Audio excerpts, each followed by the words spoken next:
Good evening, everybody. Thank you, and thank you to the MC for getting everybody inside the auditorium. Dr. Rashid Ali and all the dignitaries, it's a pleasure, it's an honor to be here sharing what we do in our TriStar group. So my presentation today will concentrate on what's TriStar, a little bit about our company, then what we do in terms of sustainable goals, and eventually enjoy a video which we have actually specialized for our company. So what do we do actually? We are a liquid logistics provider, and a little bit of story behind this company. One of the individuals who was an Indian who was working in an oil firm long ago thought that in this part of the world there was one problem, and that was safe transport of dangerous goods, liquid logistics. And he quit his job after working for more than 2 decades, and with the money he had, which he got through his end of service, he bought 3 trucks which were second hand. And the way he moved forward, today the company has grown into 1,800 employees, 1,500 plus transport assets, 2 decades of presence in the Middle East and Africa. And this has also got merged with Agility in the year 2003. So we are a fully integrated logistics service provider with the oil, gas and chemical industries. How are we spread out in 20 countries? We are still forging ahead, and most of the places you see are Africa and Middle East over here.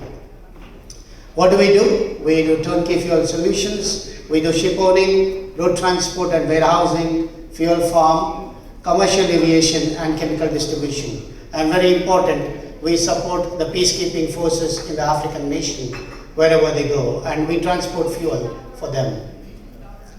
What's our major thing? Our sustainability pillars are 3. The environmental impact, the community impact and economic impact. We look at the carbon footprint. We look at health and safety best practices. We also look at the culture and community engagement, because we were developed and built as a company which was socially responsible for the community. We just don't do business for profit, as our boss says, our CEO says, it's business for purpose. Responsibility and compliance is one of the things which we take care of, and it's positive economic returns for all our stakeholders. In terms of sustainability goals, what do we support?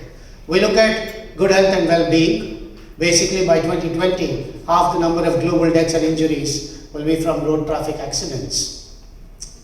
Globally, 1.35 million people die each year as a cause of traffic accidents. 1 death in every 30 seconds if you calculate, and that by 2030 will be the 8th highest cause of deaths and projected to be 5th by 2030.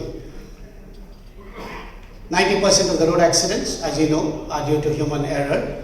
We believe all accidents are preventable. We go for goal 0, and I'll show you a few statistics as we move on. And we consider safety as a way of life, because this company was born because of the reason, and we consider health and safety as the number 1 point of this organization. We conduct community safety campaigns. For instance, Let's Go Home Safely is a campaign we conducted for school children. These are our statistics in terms of safety performance for the last 8 years. Number of man hours of driving, 7.8 million hours. Kilometers traveled, 18 million kilometers, but you look at the number of fatalities, that's 0. Because each and every person who joins our organization, whether it's a driver or whether it's an office employee or even the CEO or even myself, we undergo training to make sure we follow safety guidelines. One of the good things we have in our organization is a stop work card, because if we find something dangerous happening in the middle of the road, we immediately stop delivering our products and we tell, sorry, I'm flashing my stop card. So in case everything clears up, then we'll come out. This is the training we all have, and in my wallet here, I have a red stop card too.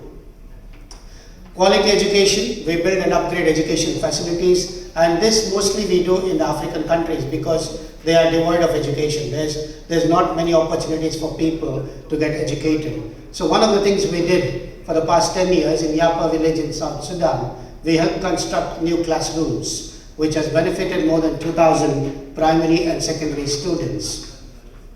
We also have a strong partnership with Gabad School